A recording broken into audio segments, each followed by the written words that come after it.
Imagine paying $665 just to use a website, then finding out the people who actually use the website pay nothing. That is how applying to law school works in America, and a federal lawsuit just tried to break it open. However, last Tuesday, the judge agreed with the heart of the case, but threw it out anyway. Let me walk you through how. When you apply to law school in the US, you go through one organization. It's called the Law School Admission Council, or LSAC for short. They run the LSAT. They run the application platform that handles your transcripts and letters of rec, and every single ABA-approved law school in America is an LSAC member.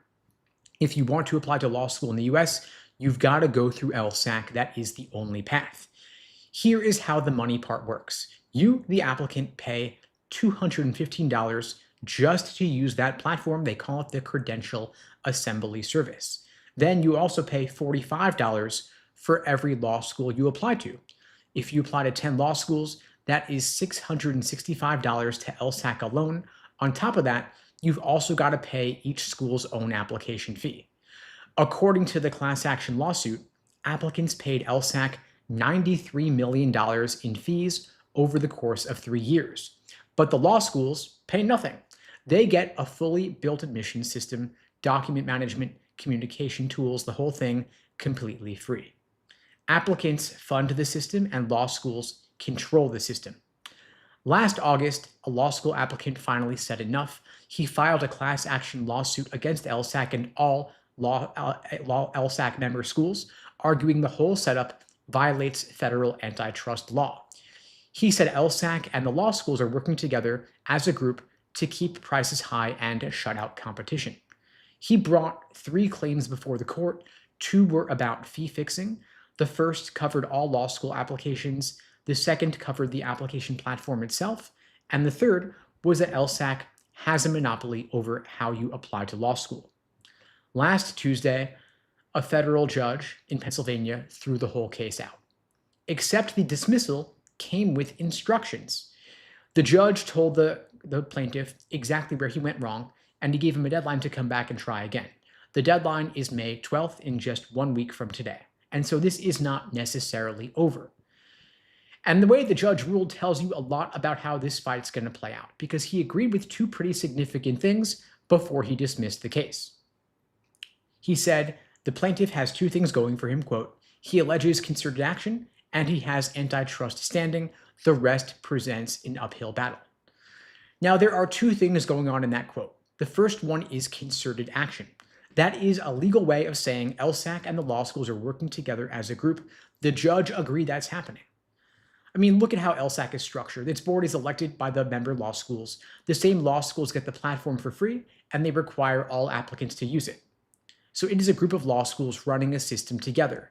Think about what that actually means. The law schools design the system, they run the system, and they benefit from the system. Applicants pay for all of it. The judge agreed all of that's going on. He said it on the record. The second thing in the quote is antitrust standing. That just means the plaintiff had the legal right to sue in the first place. He paid the fees. He was a direct customer, and the judge agreed. And so those are 2 real wins for the class action. But the thing is, in an antitrust case, you've got to be specific about what business you're claiming is being controlled. You can't just say law schools or applications. You've got to draw clear boundaries. For the law school education side, the plaintiff said every law school in the country competes for the same applicants. And the judge said that is too broad.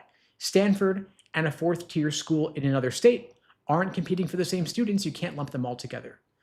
For the application platform side, the judge said the plaintiff contradicted himself in his own complaint.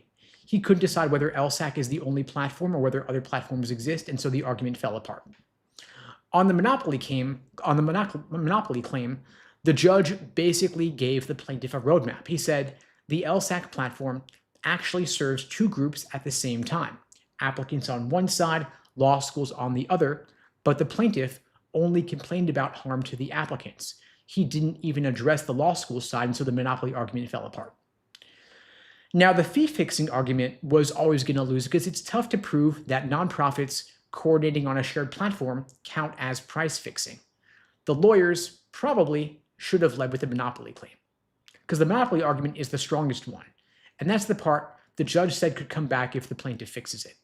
And so the plaintiff will file an amended complaint by the May 12th deadline in 1 week. If he does, the case stays alive in front of the same judge. If he doesn't, the case is dead. But either way, this is going to take years. Antitrust cases drag on and on. There's discovery, depositions, motions, appeals. None of that happens fast. And so for you, the applicant right now in 2026, nothing is changing today or anytime soon. You're still paying the same fees. You're still going through LSAC. The system is the same as it was a year ago. It'll look the same a year from now. Your job is the same as it was last week. Get the highest LSAT score you can, build a real application strategy, and use fee waivers when you qualify. And don't waste money applying to law schools you don't actually want to go to. If the case eventually leads to real changes, great, but you can't build your strategy around what might happen in a federal court 3 years from now. Short term, get the highest LSAT score you can, apply to the best law schools you can, get as much scholarship money as you can,